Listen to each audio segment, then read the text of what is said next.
Bonsoir tout le monde, bienvenue aux rencontres de philosophie réflexive et existentielle avec Mathieu Martel, j'espère que vous allez bien. En ce dimanche 4 décembre 2022, c'est le retour des rencontres de philosophie réflexive sur Facebook Live. J'espère que vous allez bien. Simplement me saluer dans le clavardage me signifie que vous êtes présent, présente, me signifie également pour que je puisse identifier si le son et l'image sont adéquates. Alors, j'espère que vous allez bien et on attend que les gens se joignent à nous en direct via Facebook Live.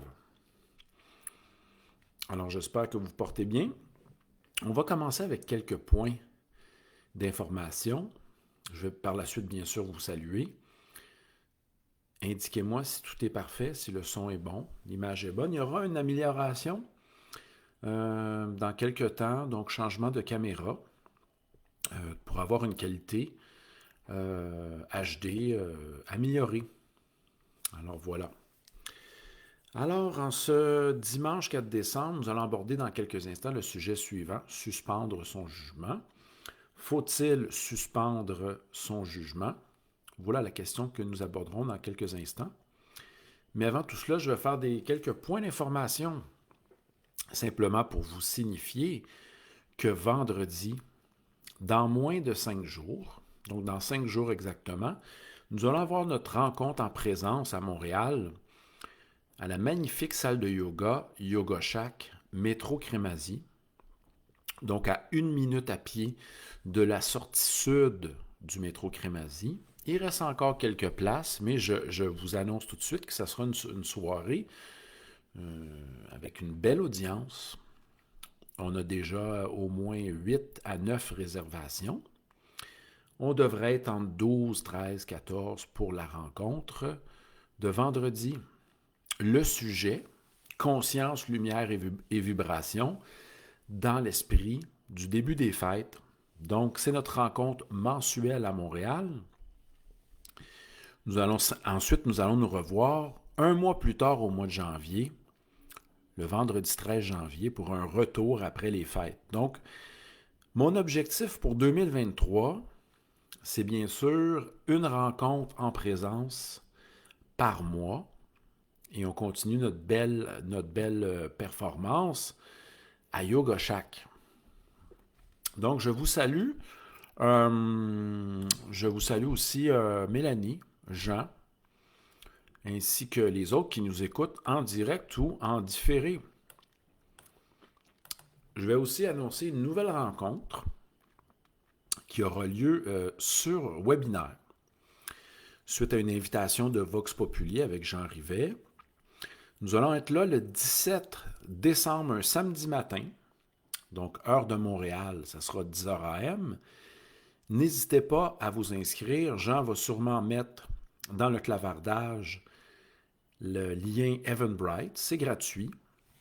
Ce qui est intéressant, c'est que vous pouvez vous présenter à 10h à travers, bien sûr, en passant à travers le lien Zoom, ou sinon, vous allez pouvoir écouter le tout par une replay, une vidéo replay que vous allez recevoir par courriel. Donc, Jean nous met dans le clavardage à la fois l'enregistrement de la conférence qui a eu lieu en fin de semaine et la prochaine pour s'inscrire qui aura lieu dans 14 jours. Donc, on aura 2 événements, un événement en présence à Montréal et un par webinaire le 17 décembre. Et après, je prendrai une petite pause de congé, mais peut-être que je vais surgir ici et là avec des Facebook Live annoncés de manière spontanée. Donc, on a 3 types d'expériences, le Facebook Live, les webinaires Zoom, ainsi que de belles rencontres en présence. Écoutez les amis, j'ai fait la nomenclature de nos activités pour l'année 2022. On a eu au total 90 activités. Je vais quand même prendre ça plus relax pour 2023. Et on a eu des rencontres Facebook Live multiples Invitation à BANQ, webinaire avec Vox Populi et aussi des ateliers Zoom. Donc, une année très remplie à nos 3 dernières années, 2020, 21, 22, plus de 90 activités par année. Et là, je vais revenir à un rythme normal pour 2023, prévoyant bien sûr aller faire un tour en France au mois de juin. Alors, je salue Brigitte, qui est présente, Linda, Jean, Guylaine. Je salue aussi Cathy, Mélanie et Jean Rivet. Et ceux et celles qui vont nous écouter en différé, on pense à François, on pense à Isabelle, on pense aussi à Mélanie et Mylène. Donc ce soir, réflexion qui va porter sur le thème du jugement. OK? On a déjà fait des rencontres dans le passé. Si vous allez dans la section vidéo de ma page Mathieu Martel Philosophe, vous allez voir qu'on a au-dessus de 200 enregistrements, dont quelques-unes sur la notion de jugement. Nous étions penchés sur les types de jugement et la définition d'un jugement en général. Mais ce soir, la question qu'on se pose, puis on va commencer tout de suite avec une question. Et je vais faire un lien ensuite avec Husserl, la phénoménologie, ainsi que Pyrrhon d'Hélice. Alors j'y vais comme suit. Je vous pose la question suivante. Dans quelles circonstances faut-il suspendre son jugement? Y a-t-il des moments et des circonstances plus adéquates nous invitant à suspendre notre jugement? Après, on va pouvoir se demander pourquoi faisons-nous cela? Et après, on pourra aller encore plus profondément et se demander qu'est-ce que cela veut dire que de suspendre son jugement. Mais on va y aller d'une manière plus spontanée, dans une perspective de vécu. Dans quelle situation avez-vous déjà suspendu votre jugement? Donc, je vous invite à m'écrire dans le clavardage. J'en profite pour saluer Anne-Marie qui vient de se joindre à nous. Alors, on est ce soir sur un petit Facebook Live dans la tradition du dimanche, dès que le soleil est couché, dès qu'il commence à faire noir, on commence quelquefois les dimanches, via la page Mathieu Martel Philosophe, des petites rencontres Facebook Live. Alors, dans quelle perspective, dans quelle situation avons-nous décidé de suspendre notre jugement? Essayez d'être clair dans vos exemples. Et je vais essayer aussi de vous en partager de mon côté. Le thème de ce soir, faut-il suspendre son jugement? Qu'est-ce que suspendre son jugement? Mais on commence par se placer en situation. Alors, Anne-Marie nous dit, on salue Sylvie qui vient d'arriver, il est peut-être souhaitable de suspendre son jugement dans des situations très émotives. Et si on tentait de répondre pourquoi? Peut-être pour ne pas affirmer des paroles qui dépasseraient notre pensée. Et aussi parce que dans des situations émotives, on peut exploser et par la suite peut-être regretter ce qu'on a dit. Merci Anne-Marie pour ton exemple. Donc, dans des situations émotives, quelquefois, nous nous retenons d'affirmer certaines choses, bref, de juger. Vous savez que le jugement peut être pris dans différentes acceptions. Souvent, on entend par jugement propos négatifs, dénigrants, une personne, une situation, etc.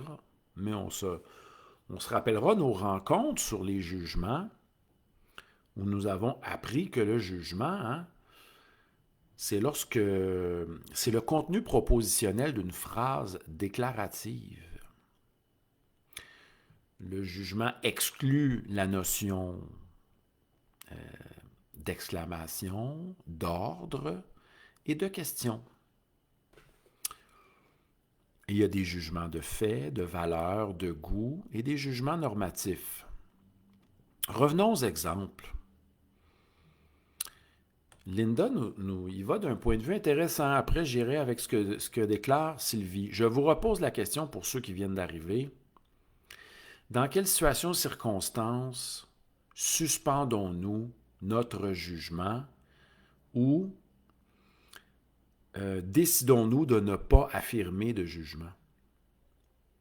Linda nous dit, lorsqu'on n'a pas tous les détails d'une situation, donc Linda est une cartésienne, elle veut y aller de manière prudente, réfléchie, hein, cheminer pas à pas, et on doit recueillir les évidences, les vérifier, les comparer, les lier entre elles, et on doit avoir assurément, on doit avoir suffisamment de preuves pour pouvoir se faire une tête et affirmer un jugement, proposer un jugement. C'est-à-dire, s'il s'agit d'un jugement de fait, bien, un jugement qui correspond avec détail et précision à la réalité. Salutations à Eliane qui vient de se joindre à nous. On y va avec maintenant Sylvie. Ah, intéressant. Sylvie nous dit « Suspendons notre jugement devant la souffrance inconsciente des gens qui agissent en faisant mal aux autres. » Donc, premièrement, Sylvie présuppose que lorsque des individus font mal aux autres, ils ne sont pas conscients ou ils peuvent ne pas être conscients. Mais en fin de compte, c'est pour ne pas répliquer au mal proféré par des paroles, en paroles, dis-je. Hein? Ne pas réagir. Nous évitons de juger dans le but de ne pas réagir de façon impulsive à un jugement qui nous concerne. Et souvent, on se rappellera les paroles de Castaneda de Don Juan dans Castaneda, hein? Ne rien prendre, ne pas prendre les paroles des autres comme étant des paroles adressées de manière personnelle à nous-mêmes. Hein? Quelquefois, les gens parlent d'eux-mêmes et ont aussi d'autres intentions quand ils profèrent des paroles malveillantes, blessantes, etc. Je repose ma question. Brigitte nous dit « Je suspends mon jugement lorsque je ne connais pas assez la personne à qui je m'adresse. » Donc, on veut attendre, prendre son temps pour connaître autrui avant de conclure, trop rapidement, avant de juger. Donc, on est à peu près 11 en ce moment. Je vous salue, merci d'être là. Eliane vient d'arriver, etc. Pose la question suivante. C'était notre première question. Dans quelle situation nous abstenons-nous de juger? Dans quelle situation avons-nous déjà, suspendu notre jugement?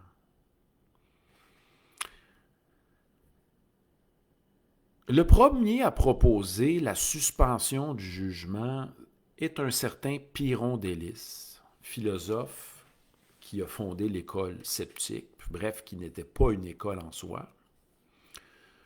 Bien sûr, philosophe grec qui vient après Socrate,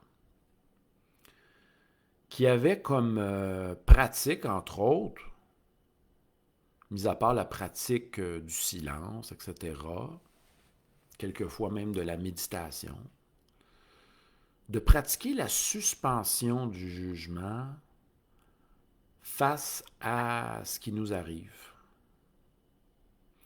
Les stoïciens vont reprendre cette idée en l'approfondissant en disant que le problème, ce n'est pas ce qui nous arrive, c'est ce que nous pensons et de la manière dont nous pensons à propos de ce qui nous arrive. Bref, que ce sont nos jugements qui vont teinter, bien sûr, de manière évaluative ou de manière subjective, ce qui nous arrive.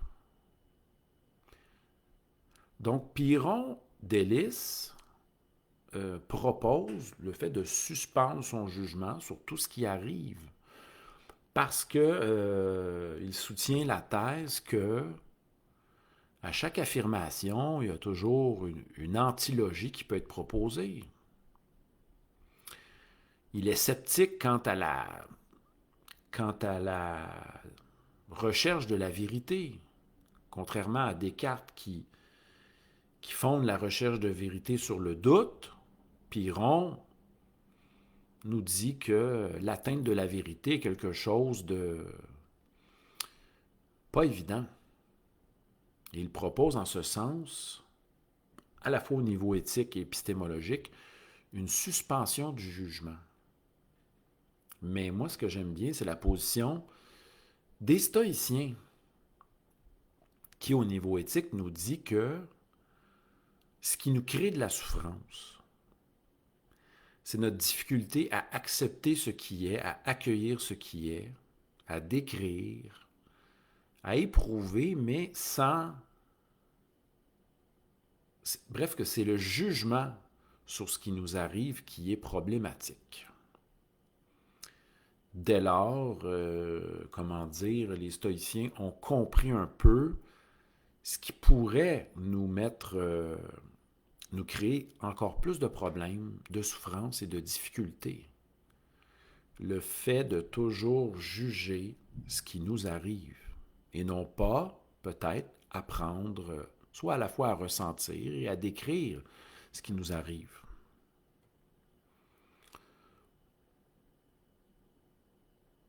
Éliane nous dit que garder nos jugements pour nous, au lieu de les proférer, de les lancer comme on le fait aujourd'hui en toute situation, certains individus se déclarent transparents, authentiquement transparents, et disent tout ce qu'ils pensent, à tout moment, comme si c'était une vertu, la transparence. Donc, Éliane nous dit, quelquefois, avant de parler, avant de juger, peut-être réfléchir davantage à savoir si c'est le bon moment, si notre jugement ne va pas créer davantage de problèmes, embrouiller la situation. On pourrait se demander ça. OK, on a touché une première question. Ensuite, demandons-nous pourquoi pourquoi suspendre son jugement pourrait être une bonne chose dans certaines situations. Ça nous aidera peut-être à approfondir notre propos. Et peut-être après, on ira avec une autre question dans l'autre sens. Donc, voilà, je repose notre nouvelle question. Pourquoi est-il à propos, est-il bien, dans certaines situations, de suspendre son jugement? Tantôt, j'avais demandé dans quelle situation suspendons-nous notre jugement. Maintenant, pourquoi quelquefois c'est à propos? Donc, Eliane a commencé en disant que ça nous permet de réfléchir davantage. Avez-vous d'autres choses à me dire à ce sujet? J'en profite pour saluer Mélanie, Cathy, Jean, également Linda, Brigitte, merci d'être là. Guylaine aussi, Anne-Marie, Sylvie. Wow, on est une belle... Eliane aussi. J'espère que vous allez bien. Linda nous dit que suspendre notre jugement, quelquefois, peut être bénéfique. Ça permet de ne pas envenimer la situation davantage. Intéressant. Mettre de l'huile sur le feu en répliquant au jugement. Sylvie nous dit que pour s'offrir le temps de réfléchir et d'avoir un recul sur la perspective, et aussi écouter la perspective des autres. On apprend davantage lorsqu'on écoute, lorsqu'on observe. et aussi pour peut-être éventuellement changer de point de vue par rapport à notre jugement initial. Donc, qui est trop prompt à réagir, à juger, soit pour affirmer sa position, soit pour contrecarrer la position d'autrui, apprend peu sur ce que l'autre a à dire. Et on se rappellera les beaux mots de Spinoza. Hein? Quand Spinoza nous dit « ne pas juger, mépriser, réagir, etc., mais plutôt désirer, comprendre et approfondir ». Souvent, certains jugent pour mettre les autres dans des boîtes. Hein? Se faire catégoriser ou se faire chosifier. Certains le font en nous plaçant dans des boîtes. C'est réconfortant pour l'idéologue. L'esprit socratique va davantage poser des questions et ne pas conclure rapidement en mettant autrui en boîte ou dans des boîtes idéologiques. Mélanie dit que ce n'est pas tout le monde qui veut nous écouter. Donc, on partage seulement à ceux et celles qui sont ouverts à nous entendre. C'est peut-être bon quelquefois de dire à autrui, est-ce que tu veux entendre ma réflexion sur le sujet? Est-ce que ça t'intéresse d'avoir ma position? Hein, on demande, c'est quand même bien, au lieu de la donner lorsqu'elle n'est pas demandée. Merci tout le monde. On salue Maryse aussi qui vient nous écrire un commentaire. On va regarder ça. La question qu'on se pose en ce moment, notre deuxième question, à savoir, pourquoi, dans certaines situations, suspendons-nous notre jugement? On y va d'une autre réponse.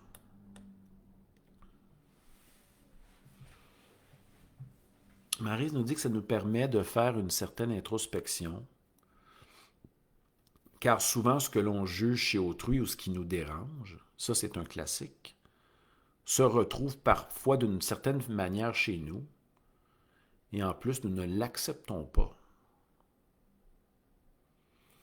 Merci pour ta position, Maryse. Alors voilà. Donc, petit aparté concernant les jugements, petite parenthèse. Hein. Juger, ce n'est pas simplement critiquer de manière négative quelqu'un. Mépriser, dire du mal. Hein? À chaque jour, nous affirmons plusieurs jugements à travers des propositions. Que ce soit des jugements de goût, de préférence, que ce soit des jugements de fait, que ce soit des jugements de valeur, hein, qui sont souvent sous la forme « il est bien », « il est préférable » ou des jugements normatifs qui sont affirmés de manière suivante « il faut », « il est obligatoire de ». Hein? Donc un jugement, il y a plusieurs catégories de jugement. C'est ce que certains philosophes ont tâché de nous dire.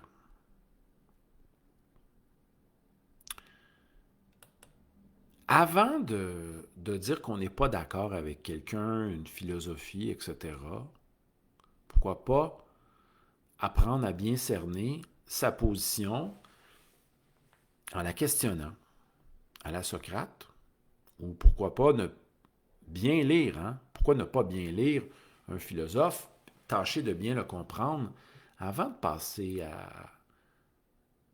le tout au crible de l'esprit critique. Il faut savoir ce qu'il veut dire ou ce qu'elle veut dire. Voilà. Donc, ma prochaine question. Donc là, allons-y. Tentons de poser la question de manière inverse. Pourquoi, dans certaines situations, il n'est pas souhaitable de suspendre son jugement? Y a-t-il des situations où il ne serait pas souhaitable de suspendre son jugement. Donc, je vais à l'envers. Cette fois-ci, de manière logique, on va aller voir de l'autre côté de la position. Y a-t-il des situations où il n'est pas souhaitable de suspendre, de s'empêcher d'affirmer un jugement? Je vous invite à m'écrire. Alors tout le monde, on est... Bon, un petit retour des Facebook Live avec Mathieu Martel, philosophe, sur la page Mathieu Martel, philosophe. J'espère que vous allez bien. Petites rencontres qui ont lieu souvent à 5 heures. Bon, dès que le soleil se couche, commence à faire noir. Entre 17h30 et 17h40, de manière spontanée, j'écris sur ma page, et quelquefois mes habitués, qu'il y aura un Facebook Live. Vous voulez revoir nos anciens Facebook Live? Allez dans la section vidéo de ma page professionnelle. Il y a au-dessus de 225 enregistrements sur des thèmes différents. Mais par ailleurs, si vous voulez me voir en présence, venez à notre prochaine rencontre, celle du 9 décembre. Vendredi, car c'est à cette période que la salle de yoga au Yoga Shack est disponible. Je vais vous accueillir dès 18h40 environ. Je prépare ma salle, le tout. Il y a entre 12-13 places à peu près. Il en reste à peu près 5 places pour cette rencontre du vendredi 9 décembre. Le sujet, conscience, lumière et vibration dans la perspective des fêtes, toujours faite d'une manière inspirée, inspirante, une approche intuitive, dynamique, et ça dure 1h15. Donc, pour vivre un moment inoubliable et un moment de réflexion vivante, ça sera le 9 décembre. Bon, j'y vais avec les commentaires. Ma question, ma troisième ou quatrième question est la suivante. Merci tout le monde d'être présent, présente. Dans quelle situation ou pourquoi, certaines fois, suspendre son jugement n'est pas quelque chose d'adéquat à faire? Allons voir maintenant les réponses. Brigitte nous dit que lorsqu'il est temps de dire la vérité, suspendre son jugement n'est pas la chose à faire. Donc, pour retenir la vérité, pour la dire, ce ne serait pas quelque chose d'adéquat, suspendre son jugement. Mais y a-t-il un moment pour dire la vérité? Devons-nous attendre ou, justement, ne pas suspendre son jugement et le faire? Je pose la question. Sylvie nous dit, lorsque dans une situation, il y a un danger imminent, il est évident qu'on connaît par expérience que ça peut être dangereux, mettons d'aller dans telle direction, on se doit de parler. Et ça rejoint un peu la phrase de Nietzsche, hein? Parlons lorsque cela est nécessaire, lorsque cela s'impose. Hein? Évitons de sombrer dans du bavardage infini, nous dirait Nietzsche. Les bouddhistes iront avec pensée juste, parole juste, action juste. Linda, il va avec la même position de Sylvie. Lorsque quelqu'un est en danger, il ne faut pas s'abstenir de juger. Oh, ça vient quand même... Mélanie nous dit qu'on ne peut pas vivre infiniment l'indécision. Hein, qu'il est important de se décider à un certain moment donné, de prendre position. Et prendre position, c'est affirmer un certain jugement. Très important parce que on avait déjà fait une réflexion sur l'indécision. Et l'indécision est quelque chose de tout à fait dévastateur pour l'être humain. Cela nous mine intérieurement, le fait de ne pas se décider. Certes, on peut revoir sa position, mais ne pas se décider, ça gruge profondément. Merci tout le monde pour la position. Allons voir maintenant si Pyrrhon d'Hélice utilisait la suspension du jugement parce que il ne croyait pas à cette atteinte de la vérité d'une part. Il ne croyait pas aussi que juger aidait quoi que ce soit du point de vue de la vie éthique. Le terme de suspension du jugement, qui est époché en grec, a été repris plus tard par Husserl. Donc, notre rencontre de ce soir n'a pas de prétention à faire de l'histoire du concept, mais on voulait un peu en parler et faire référence à Husserl. On a aussi fait référence aux stoïciens, qui nous disaient que la suspension du jugement, quelquefois, pour éprouver une situation, pour la décrire comme il faut, nous permettait d'éviter de sombrer dans une profusion de jugements de valeur qui ne font qu'alourdir notre vie. Par exemple, si on se répète plusieurs fois par jour que notre vie est insensée, que notre emploi nous tue, si on se répète sans cesse toutes sortes de jugements de valeur sur notre vie, est-ce que cela aide notre vie de quelconque manière? Et est-ce que le fait de tout le temps juger, de se culpabiliser, de se dénigrer, va maintenir en nous une attitude positive face aux difficultés de la vie? Pas du tout. C'est peut-être finalement que ça va alourdir notre vécu et notre attitude.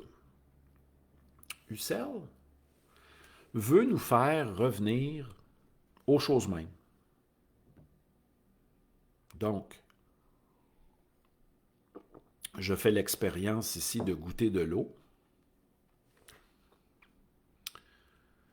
Je veux me remettre en contact avec cette expérience de tenir un verre qui est rempli d'eau et d'expérimenter cette chose.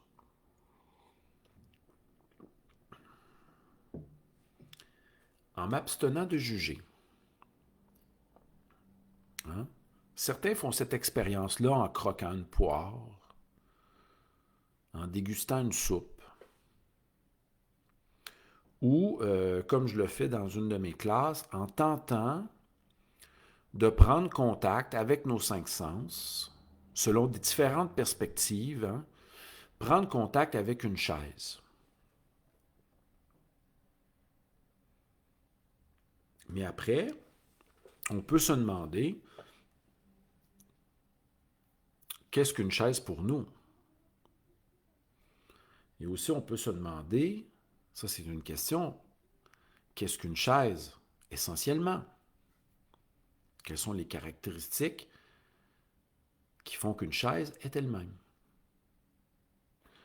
Lorsqu'on s'abstient de juger, lorsqu'on suspend notre jugement, Husserl va appeler ça « mettre le monde naturel entre parenthèses ». Ne pas accepter, est-ce que je devrais dire a priori, ne pas accepter comme étant présupposé l'existence du monde naturel. On veut redécouvrir à travers une rencontre qu'est-ce que c'est que de goûter un thé, flatter un chat, boire de l'eau et ressentir un coucher de soleil. On veut se remettre en contact avec une expérience en conscience, à travers l'exploration de nos 5 sens, à travers l'exploration d'un vécu pour la conscience. Alors, Husserl emploie la notion de suspension du jugement en disant le monde naturel que l'on prend pour établi pour certains, je le suspends. Je le mets en parenthèse. Et j'essaie de vivre une expérience. Hein, les expériences sont vastes, multiples, etc. De vivre certaines expériences comme si c'était pour la première fois. Me remettre en contact avec, par exemple, l'expérience de verser de l'eau dans un verre, tenir le verre, boire l'eau. Voilà. C'est d'aller à la rencontre de ce qui est.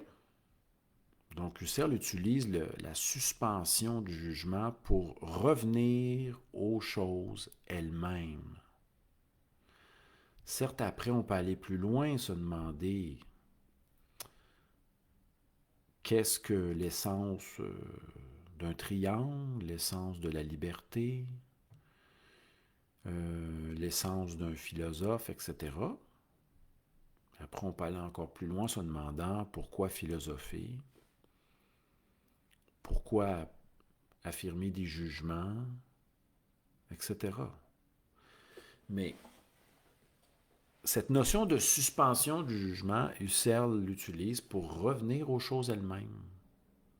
Être dans un contact entre la conscience qui vise un objet et qui veut l'appréhender, hein, être en contact avec lui et apprendre à réfléchir sur lui. Ce qui amènera Husserl à déclarer dans une belle citation: d'abord vivre, ensuite réfléchir et enfin écrire sur la situation. Alors voilà, ce soir, on a comme exploré cette notion-là de manière sans prétention, bien sûr. La notion de suspension du jugement chez les stoïciens, avant notre ère. Cette notion qui ensuite est reprise quelque peu, mais sous d'autres conditions philosophiques chez les stoïciens, avec la notion qui est le premier discernement, bien sûr, dans le manuel d'Épictète et chez Marc Aurèle, qui est le fait de, comment dire, de se rendre compte que ce sont nos jugements sur la réalité, avec laquelle nous avons beaucoup de difficultés, qui nous créent davantage de problèmes. Donc, il serait peut-être bien, et eux autres, ils vont en plus avec une solution, hein, apprendre ce qui t'arrive, désire ce qui t'arrive. Bon. Ce qui débouchera chez Nietzsche avec la mort fatale, l'amour du destin, mais hein, se rendre compte que nos jugements peuvent quelquefois nous mettre dans le pétrin. Et enfin, on a comme abordé légèrement, sans prétention, le point de vue de suspension du jugement chez Husserl, qui est utilisé dans une autre perspective, de retour aux choses elles-mêmes, à travers l'intentionnalité de la visée face à un objet, pour mieux l'appréhender, le connaître, le comprendre, etc. Alors voilà tout le monde, c'était notre petite rencontre de philosophie réflexive sur le terme de la suspension du jugement. On va sûrement se revoir bientôt, mais pour sûr, vendredi au Yoga Shack, j'ai bien hâte d'être là. Montréal, métro Crémazie, 19h. Sinon, suivez bien mes belles citations du jour sur ma page Mathieu Martel Philosophe. Et on va se revoir, bien sûr, pour un beau webinaire auquel vous pouvez vous inscrire. Allez voir dans le clavardage. Jean a mis à la fois là où on peut s'inscrire. Le webinaire qui aura lieu un samedi 17 décembre à 10h du matin pour être en direct. Si vous ne pouvez pas être là, inscrivez-vous quand même et vous allez recevoir la vidéo 1 ou 2 jours après. Et vous allez pouvoir l'écouter quand vous voulez chez vous. Alors, je vais en profiter pour remercier tout le monde. Salutations à Hélène qui vient d'arriver. Merci Linda, merci Cathy, Mélanie, Eliane, Sylvie, Brigitte, Anne-Marie, Maryse, Mélanie, Jean. Est-ce que j'en oublie? et compagnie. Merci tout le monde d'avoir été présente. Merci à Guylaine. On salue nos auditeurs et auditrices qui vont écouter la vidéo en différé. Portez-vous bien, prenez soin de vous et bonne réflexion philosophique. Je vais en profiter pour aller souper. Donc, on se revoit bientôt pour un prochain live à 17h. Portez-vous bien et prenez soin de vous. Bye bye.